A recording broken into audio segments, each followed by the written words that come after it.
Okay, now let's go into the first law of thermodynamics. Now, I already have talked about this a little bit, but the first law of thermodynamics is the conservation of energy principle.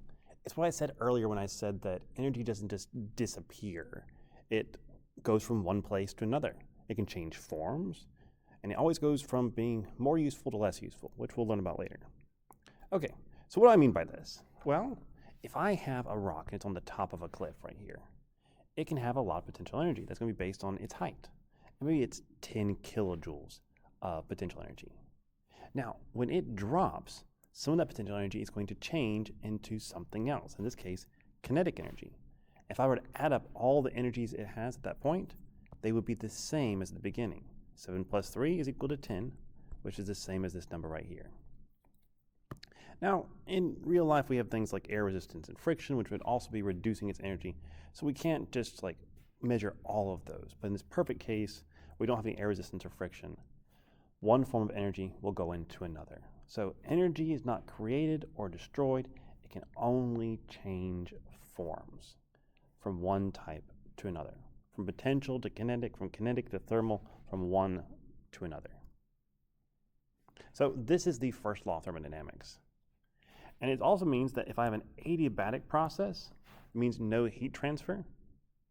The net work is always going to be the same, regardless of what the process is doing.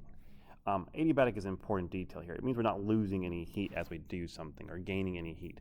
So all the work is going to be the same. But the biggest thing for us is this conservation of energy. And in the next video, we're going to be learning how to write that out.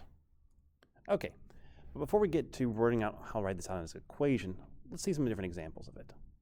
So if I put a potato, this is a weird shaped potato, but still a potato, into your oven, and it gets heated up.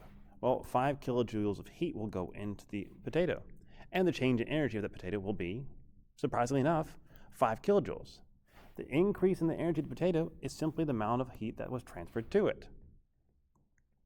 I'm not going to have this number be 7 kilojoules or 7,000 kilojoules. That wouldn't make any sense. It has to be the same number. Now, what are some other things I might have? Well, another thing we can think about is thinking about how different types of work, different types of heat can go into our system. So, for example, in this case right here, we have 5 kilojoules of electrical work going into my system, and my system is considered to be adiabatic. Now, because it's adiabatic, that means that there is no heat loss. No heat is leaving the system. That doesn't happen.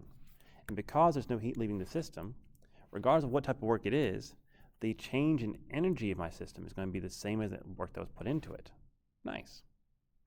But that doesn't have to be the case. I can also have a non-adiabatic case over here on the left. And what you see is that I'm putting 15 kilojoules into this steamy water, but 3 kilojoules of heat is escaping. And so 15 minus 3 is equal to 12.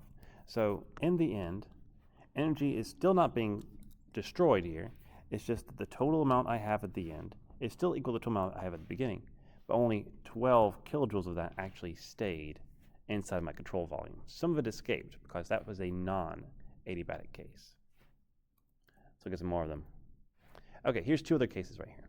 Like I said, if we have an adiabatic situation, then it doesn't matter what kind of work I have. It could be electrical, it could be a shaft work, it can be all kinds of different things, but the amount of work I do will change the amount of energy for my system by the same amount.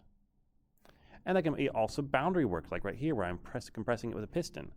I compress it down, and the change in energy of my system is 10 kilojoules. You might be wondering, well, doesn't the boundary change? Yes, and that's okay, so long as this air right here, or whatever it is considered to be my control volume. It doesn't matter if the control volume changes size during the process. That will happen quite a bit. Okay, so we'll stop here, and next time we'll learn how to actually write out our energy balance. See you in a bit.